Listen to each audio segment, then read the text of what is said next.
Now,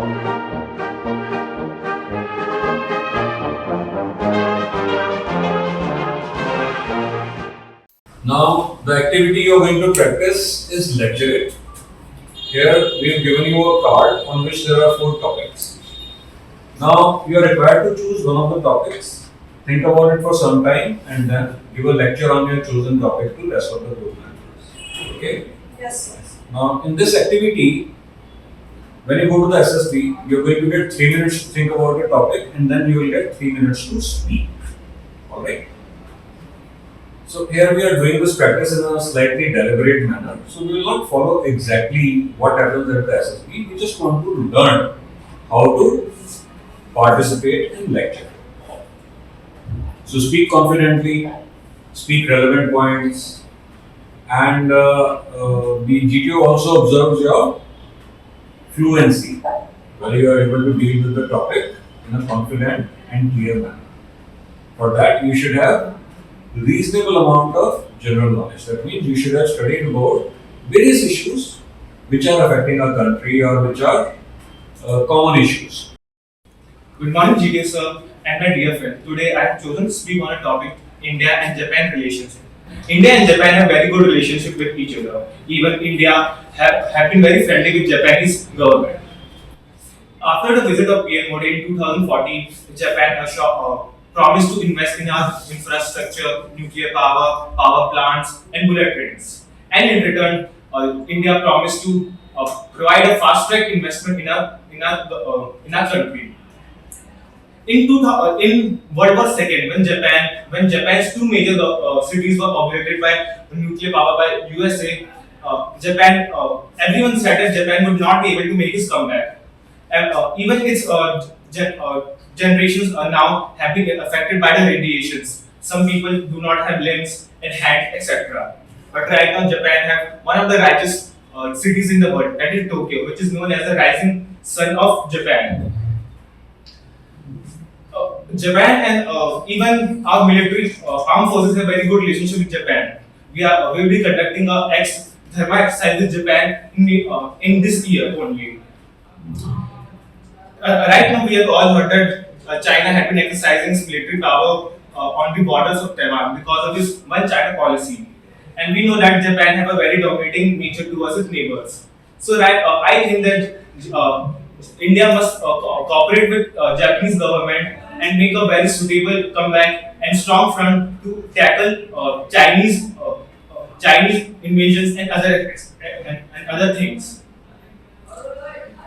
India has been very crazy for Japanese cultures and its engineering skills like architect, civil engineering, and its anime culture. Even I have watched a lot of anime from Japan and I love it. Our youth is very influenced by its anime culture.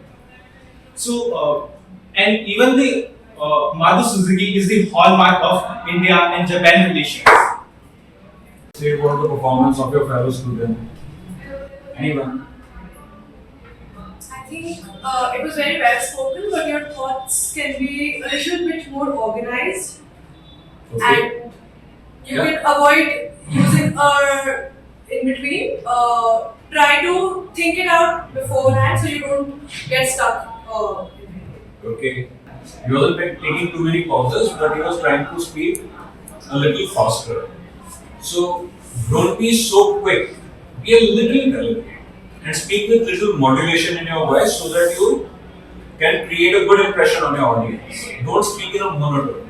Good morning, everyone. My topic is FDI or foreign direct investment.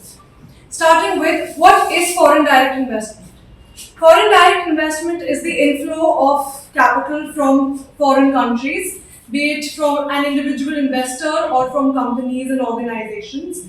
They invest money into domestic companies and business entities where their interests lie.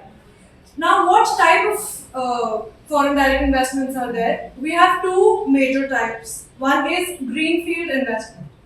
Greenfield investment is wherein the foreign entity that is investing in the domestic nation builds up the whole establishment from scratch. They set up their own base of operations and this helps them exercise better control. The other method is mergers and acquisitions, wherein they join hands with the domestic entity or they just acquire it under their own name. Now coming on to what is the importance of having foreign direct investment. Foreign direct investment, as you all may know, has now become the primary source of external funding and capital. It boosts the economy and helps in stimulating economic development, mainly by boosting the secondary and tertiary sector. It also generates a lot of employment opportunities. It brings in new technical know-how and skills and helps in improving the output of a business entity. Okay, so what do the audience have to say? Yes, clarify. She was looking up. Whenever she was stuck, she was looking up to the wall or sideways. Okay. So first is one should not get stopped while speaking. And how do you overcome this problem of interruption in your speech? By practice. Alright? Good morning, everyone. So today I'm going to speak on topic distance education. So in last 2 years, all of us has experienced distance education in some way or another. Most of us were in class 12 or pursuing college. So the basic definition of distance education is it is a type of education system in which the interaction between the student and teacher is more or less less compared to the physical interaction. The physical interaction is nil and there is no face-to-face discussion between the teacher and the student. There are generally two types of distance learning systems. For example, the synchronous system. In this, the live classes are conducted and the other system in which live classes are not conducted. There are generally three mediums through which the distance learning is done. For example, video conferencing. Video conferencing generally focuses on one-to-one interaction, and then online mass classes, which are generally conducted in order to attract masses, and hybrid system. In this, there is a little amount of face-to-face interaction, but generally the main system of education is still distance learning. So, the basic advantages of distance learning, as we all know, that it is generally cheaper than the face-to-face interaction. As compared to any other tuition, when we take a subscription of apps like Unacademy or Byju's, it is generally cost us 1,000 rupees or 2,000 rupees for 1 year, which is comparatively very less. As generally, if we take a tuition class even in our locality, it generally costs us 200 per hour minimum for one subject in nowadays. But it also has some of the disadvantages. For example, if the distance learning is not done by a student who is dedicated, then they generally tend to not focus on the subjects and get distracted easily. So, currently the distance learning is not a very good system to learn or gain knowledge because it is not very reliable and students who are younger generally tend to be distracted easily. So, but in the next 10 years, we surely will be able to incorporate this system and will be able to successfully establish a decent distance learning system in our education system. So he started forgetting his facts in between, which created long pauses, and some of his facts were not very accurate. Like what? So the exactly the Byju's one, he could have rather focused on how it has created a whole business system. Okay. Byju's has begun buying other classes like Akasha, so that has become a whole sector. Okay. He was stumbling, so he switched to using words like to, which sound very informal in the setting, so he can work on that. Anybody else? Good morning, everyone. Today, my topic is metro and its effects. Metro is a mean of public transport that helps people commute. Now, in India, there are 10 major cities that have metro that are functioning. 4 of these are major, which are Bengaluru, Delhi, Mumbai, and Kolkata. Out of all these, Delhi Metro has the most connectivity as it connects throughout the Delhi and some peripheral part of Delhi, including Ghaziabad and Noida as well. Mumbai Metro, although produces the most revenue for government, as the area that it is situated in is the most populated area, and the commute is very much high. Now, focusing on Delhi Metro, giving a statistic, Blue Line Metro of Delhi is one of the most active metro of Delhi. Delhi Metro. It sees almost 1.33 million commuters per day, which before COVID was 1.6 million. This has created a very huge revenue for government as well. Now, as an effect, it has excessively reduced pollution levels in a city like Delhi.